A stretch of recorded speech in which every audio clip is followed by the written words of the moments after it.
How's Ukraine reversing the momentum? Total, undeniable drone supremacy. Russian officials are panicking. The vaunted Russian grinding advance has not just stalled. In areas, it is reversing. And Putin is sitting there increasingly scared and having to react. As Ukraine brings the war home to Russia and burns Putin's oil reserves, the map is being rewritten. I'm Philip Ingram, and this is Battle Plans Exposed. Think back 4 years.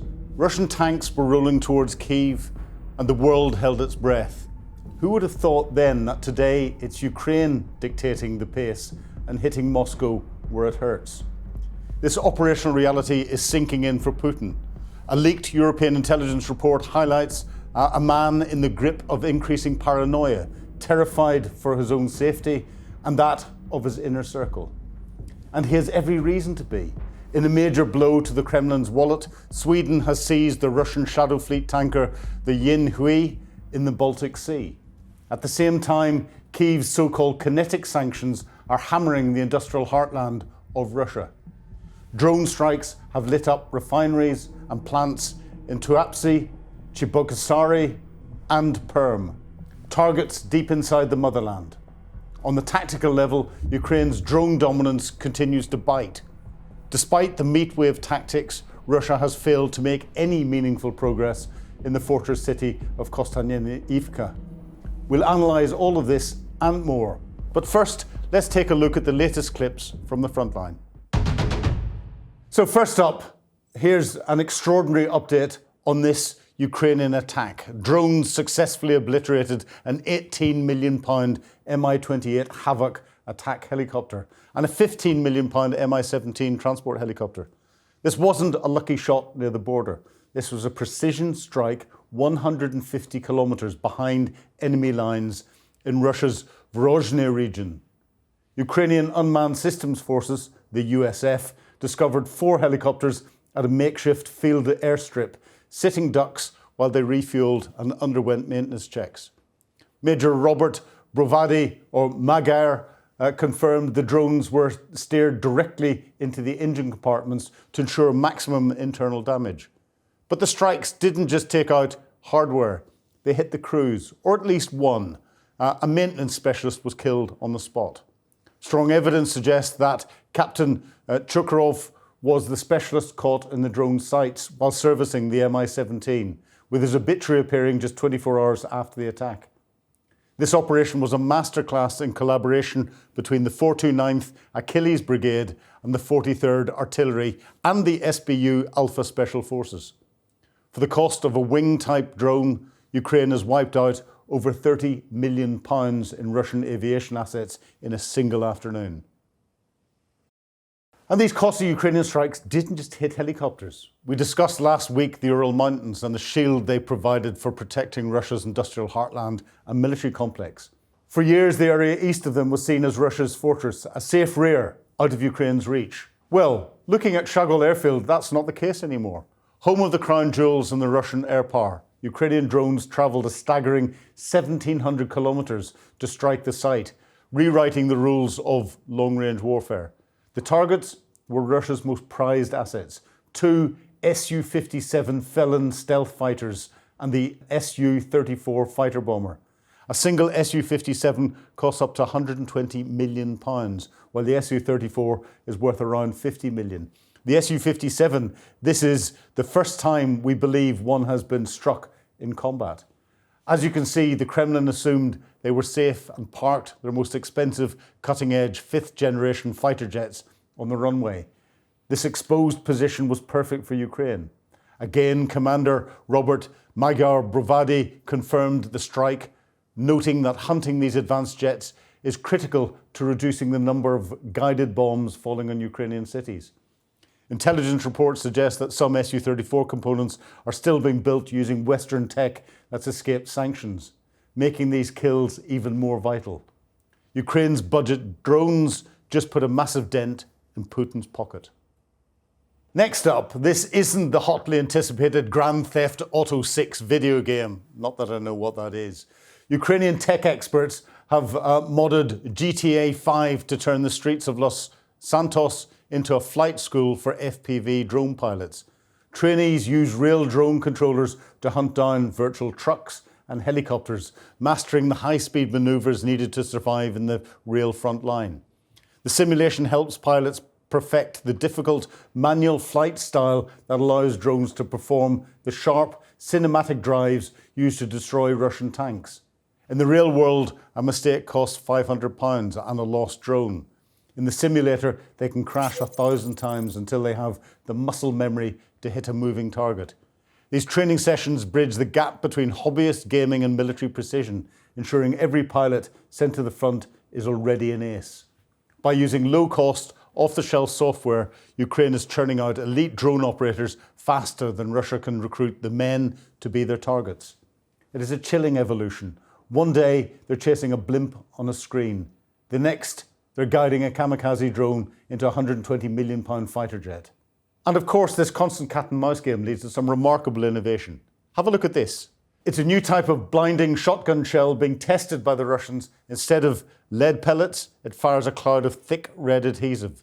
The goal, don't destroy the drone, blind it. The compound coats the lens and hardens instantly, cutting the video feed and leaving the pilot flying into a total blackout. It sounds clever, but it's a high-stakes gamble.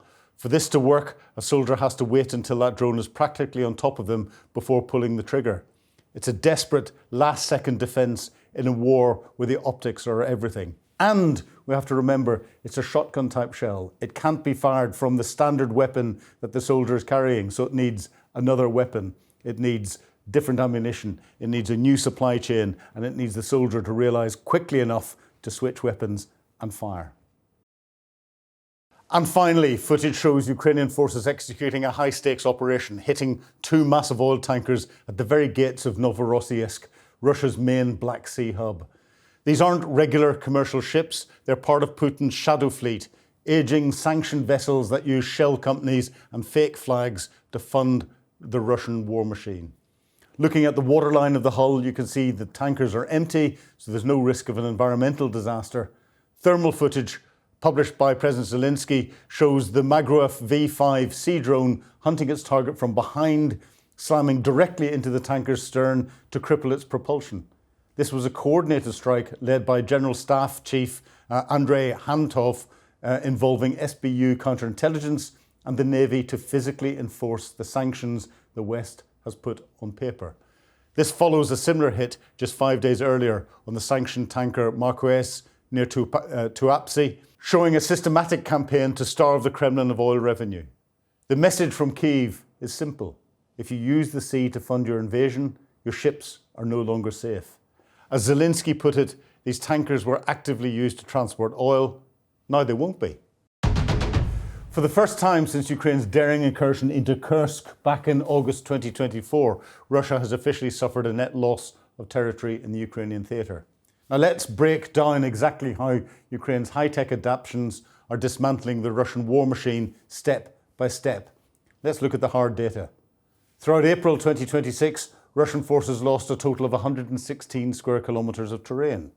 So why does the Kremlin keep broadcasting claims of victory? It all comes down to a desperate change in tactics. Infiltration. Instead of massive, sweeping armoured assaults, Russian commanders are sending small, isolated infantry groups sneaking into the grey zones.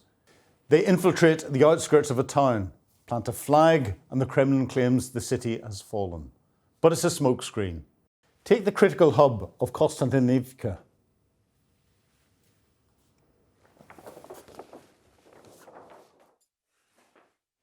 Konstantinivka.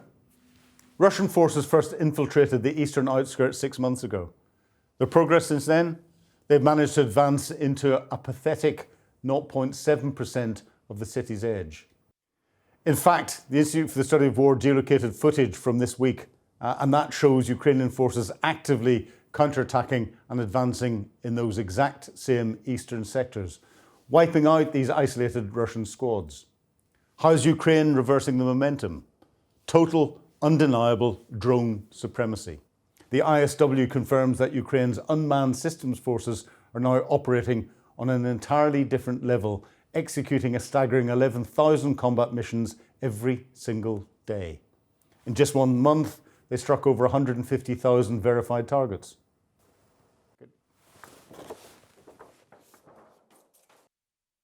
In Kupiansk, we just witnessed the terrifying future of warfare. Ukrainian forces successfully orchestrated a coordinated assault using zero human infantry. They used a swarm of aerial drones communicating with unmanned ground vehicles, robotic rovers to completely eliminate Russian defensive positions without risking a single Ukrainian soldier. Russian officials are panicking. Intercepted reports show Moscow admitting that new Ukrainian drones operate around the clock. They're virtually inaudible and completely bypass standard Russian electronic warfare systems.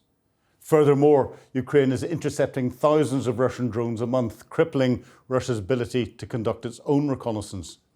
But the real masterstroke of Ukraine's battle plan is unfolding deep behind enemy lines. While Russia bogs down in the mud of the Donbass, Ukraine is systematically dismantling the Russian economy and its logistics networks. Ukrainian drones are bypassing overstretched air defences to strike massive oil refineries in the Yaroslavl, Nizhny, Novograd and Tuapse. The result? Bloomberg reports that Russian daily oil processing has plummeted to its lowest average since December 2009. As we showed earlier, a daring Ukrainian strike hit the Shagol airfield in Chelyabinsk. Satellite imagery confirms they destroyed highly valuable Su-57 stealth fighters and Su-34 bombers, a classic example of asymmetric warfare. The much larger enemy with more expensive military power being wiped out by the smaller disruptive enemy. Think David versus Goliath. Think of the Viet Cong in Vietnam.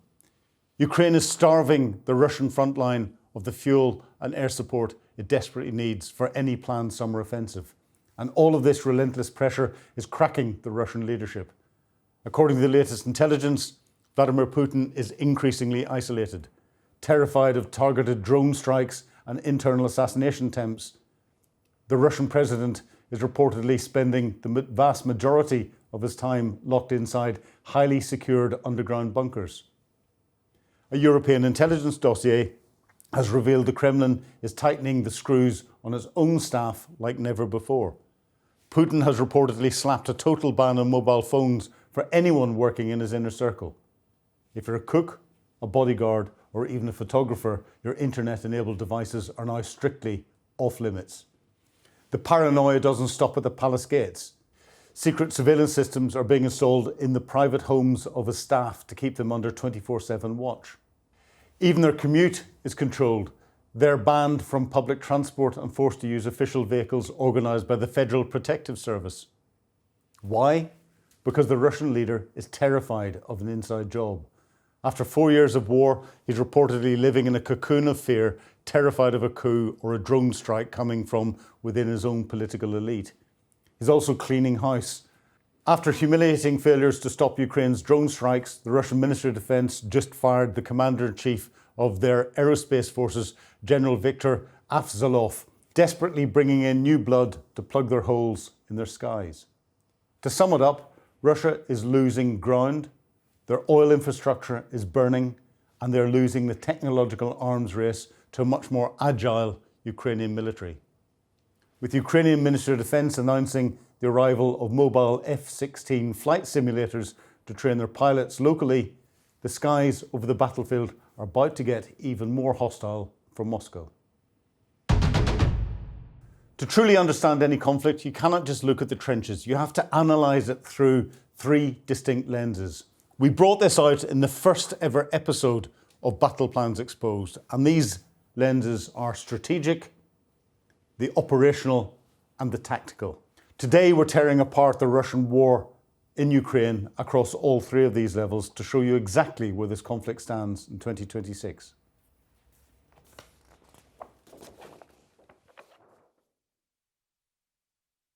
Let's start at the very top, the strategic level. This is the realm of grand politics, international alliances, and national will. Right now, the international peace negotiation space is frankly a theatre of the absurd. We've seen dueling ceasefires. Vladimir Putin declared a unilateral ceasefire for the 8th and 9th of May to protect his prized World War II Victory Day parades in Moscow. Parades, I might add, that are practically devoid of armour this year due to the operational reality on the ground and how scared he is about Ukrainian drones. In response, President Zelensky brilliantly called his bluff by declaring a Ukrainian ceasefire for the 5th and 6th, pointing out that Moscow only wants peace when it's convenient for holding a military holiday. But look behind the rhetoric. Putin is engaging in a massive cognitive warfare campaign aimed squarely at the United States. He is actively attempting to manipulate Donald Trump and the wider American political discourse, dangling the illusion of a quick peace deal to fracture international support for Kyiv. Putin desperately needs this because he relies entirely on the CRINC countries, China, Russia, Iran and North Korea. This autocratic axis is keeping the Russian war machine on life support. China provides the dual-use technology, Iran the Shahed drones and their technology, and North Korea the artillery, the ammunition and the manpower that is being used on the front line. In fact, we're now seeing terrifying reports of North Korean troops operating under strict suicide rules to avoid capture by Ukrainian forces. That is the grim reality of Putin's alliances. Meanwhile, Zelensky is playing a very smart strategic game. He's making a calculated diplomatic move into the Middle East. By leveraging recent UN General Assembly votes regarding Middle Eastern stability, Ukraine is actively showing the global south that it is not just a European proxy state. Zelensky is aligning Ukraine with international law across the board, making it increasingly difficult for Middle Eastern and non-aligned nations to ignore Russian aggression. But high-level diplomacy only matters if you can hold the line. So let's drop down into the mud. Let's look at the tactical level. The tactical level is the raw day-to-day fighting, the individual battles, man on man, woman on man, drone on drone. And if we look at the latest intelligence from the Institute for the Study of War, a historic shift has just occurred. For the first time since Ukraine's Kursk incursion back in the summer of 2024, Russia suffered a net loss of territory in April 2026. They ceded roughly 120 square kilometres. The vaunted Russian grinding advance has not just stalled. In areas, it is reversing. To mask this failure, the Kremlin has drastically altered its infantry tactics. They're no longer taking ground, they're infiltrating it. In Kharkiv and Hulyapol directions, Russian commanders are sending small, expendable squads sneaking through the grey zones, even using underground pipelines in Kupiansk, just to plant a flag and claim control for the Russian mill bloggers. It is a tactical illusion designed to feed the strategic propaganda machine. But Ukraine is countering this with the future of warfare.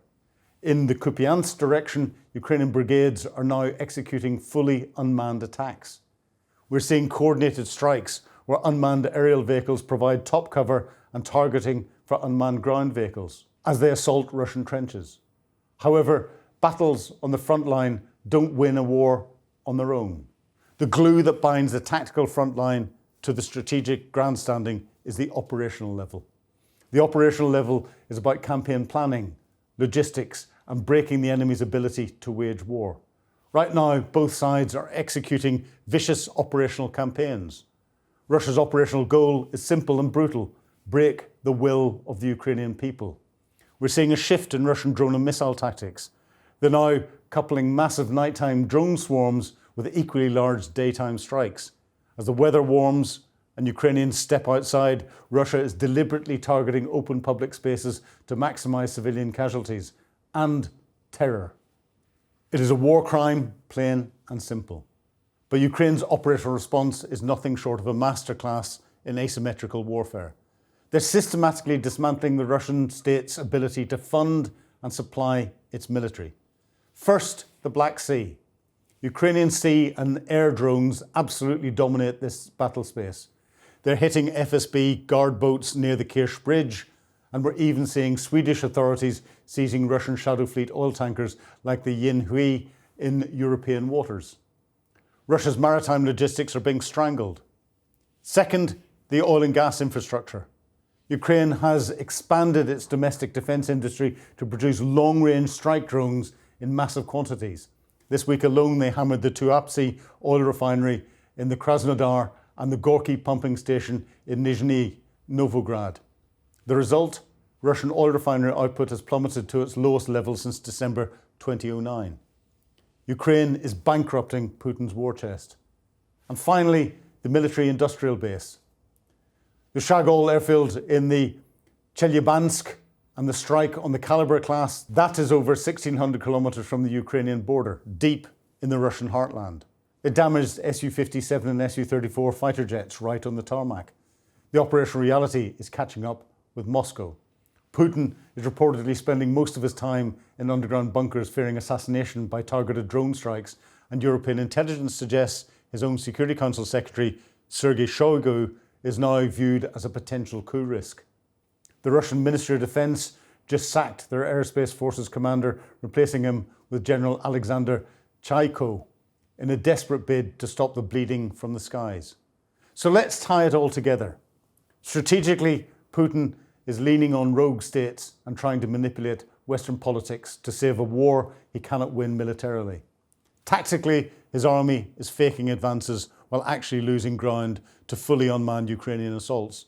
And operationally, Ukraine is burning down Russia's oil economy and striking its air force and its navy and its defence industrial base thousands of miles behind the lines.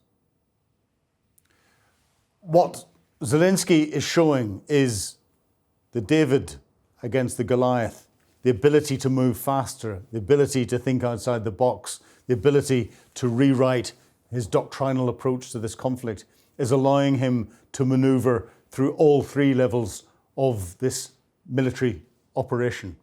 It's usual whenever you get control of the strategic level, the tactical level, and the operational level, and you have the initiative and start to dictate what is going on. Dictate means causing the other side to have to react instead of being proactive. In all of this, Zelensky and Ukraine are being proactive, and Putin is sitting there increasingly scared and having to react. Once you're reacting, then you're losing. Quite simple. All the indicators suggest at the moment that Zelensky has the initiative and Putin is losing. So that's all for today's Battle Plans Exposed. If you've got any comments, please put them below. Like and please share this episode. Get your friends to sign up and you will get exclusive content early. But I look forward to seeing you again on the next episode. Thank you. Goodbye.